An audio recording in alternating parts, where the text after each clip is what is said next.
Hey guys, today we will learn about Cinder and Horizon. Now, what is exactly Cinder is? It is a block storage. It provides abstraction over a variety of backends.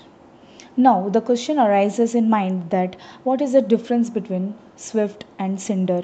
Because if you will notice its definition, both are into the storage only. So, then what is the difference? The difference is both are made for storage purpose only, but Cinder is block storage. We can call it as a pluggable like hard disk with which is like whereas Swift is nothing but internal type, like that we can say, to understand the difference. So the main role is both are storing, but when it comes to Cinder it is behaving like pluggable hard disk, whereas Swift is behaving like internal memory, unpluggable like that. So under this we don't need, when it comes to Swift we don't need to think about memory management, like where it will be stored, what will be the size of the memory, etc, etc. So you will get the link from the system, that's it. You just need to load that link and you will get to use your data. But one problem when it comes to Swift is, if you will lose the link, then your entire data will be lost. So that is the main issue when it comes to Swift. Whereas when it comes to Cinder, the memory management is done by the user. So you are using a memory card, right? Where to save in, how it will be saved, or creating, updating, patching up, etc. So that will be done by you. So this is similar to the disk present in your computer, like that. So the next thing that you need to understand is the instance will be one.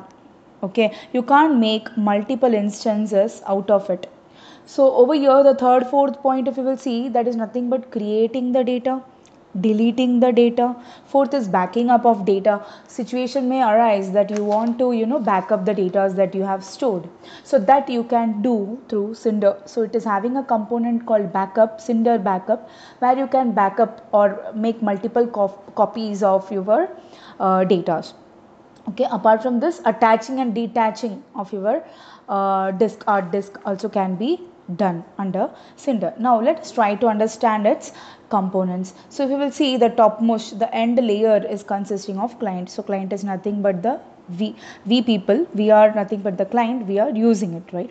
So how we will be using, we will be using through Cinder API. We will not just call it as API, we will call it as Cinder API. So if you will come across my previous videos of another components, each and every component has its was having its own API, right? So the user, the public will not be able to understand you are talking about which API. So to make it convenient to the people, we call it as Cinder API, like that. Okay, so if you are new to this video, please go and watch my previous videos, because this whole OpenStack has multiple components. Okay, so over here I have only explained two components out of it. Fine. So next is nothing but Cinder API. It is an interface through which user will be able to access the storage if it generally runs on control mode. Okay, now next layer is message queue. See, when it comes to the operating system, the main task is scheduling the job, right? Similarly over here the request will be scheduled in the queue format, so that is why we are calling it as message queue. Okay, now again we are having three components: Cinder scheduler, Cinder volume driver, and Cinder backup. So let us try to understand one by one. So what is Cinder scheduler? It takes request from the API service, then it works on the volume of request and will try to satisfy the request. Okay, now what is Cinder volume driver? So it is used to interact with the storage backends. Now as I said, the messages will be, the request will be in the queue format. Now this analyzing will be done by scheduler. When to give, what to give, etc will be decided by Cinder scheduler.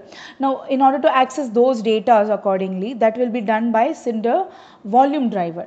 But all these things can be backed up in the next component called as Cinder backup. So Cinder backup will, what it will do, this is the interface where the backup can be performed if needed, that is multiple copies of your data. It can back up volumes to storage like Swift, Google Cloud storages, etc. Okay, so this is about all about Cinder. Now let's move to the next topic, next component, main component of OpenStack, that is Horizon. So Horizon, it provides a web-based user interface to OpenStack services including Nova, Swift, Keystone, etc. See, as I said, every component is using API interface, right? So this interface is nothing but done by with the help of Horizon. Okay, so that is why I said it is along with Nova, Swift, etc. So that is nothing but this interface will be a common format and then will be divided based on the need. Okay, this we will understand through the architecture in my from my next slide. For time being, just understand that will be horizon layer which will be helping you to pass on the interface to particular component. Okay, now this cloud administrator, see who will be using this Horizon. So it will be the users and administrators. Okay, so what are the things that they can do? Cloud administrators and users can access to manage OpenStack to compute, storage and networking services. Apart from this, it also provides three dashboards. Dashboards in the sense three way of using it, right? So the first one is user dashboard, second is system dashboard, and the third one is settings. So through this dashboard you can do the things according to your need. Now the next thing that we need to see is its architecture. This is the whole architecture of Horizon. So the end component is nothing but we are having a clients at the endpoints, that is nothing but the users and the administrators at the endpoints to interact with us in the sense Horizon. We will connect it to connection server. See, before this Horizon there are multiple sub components again, but time being just try to understand the main things, main stuffs. So over here we also have a connection server through internet. Once authentication is done, the user will choose desktop or application according to the need. So that is nothing but, as I said, there are multiple components, right? For example, if user want to do it, so how we can authorize that user to use particular component? We need authentication to be done. So we will be authenticating before the main steps. Okay, once they are eligible, they will be moving on to the next layer. Over here I have given only three components. Apart from this there are many components. Again, we will just stick into these three things. One is Swift, Glance, Nova. Now, if you are new to the Swift, Glance and Nova, please go to my previous videos. I have already explained it. Okay.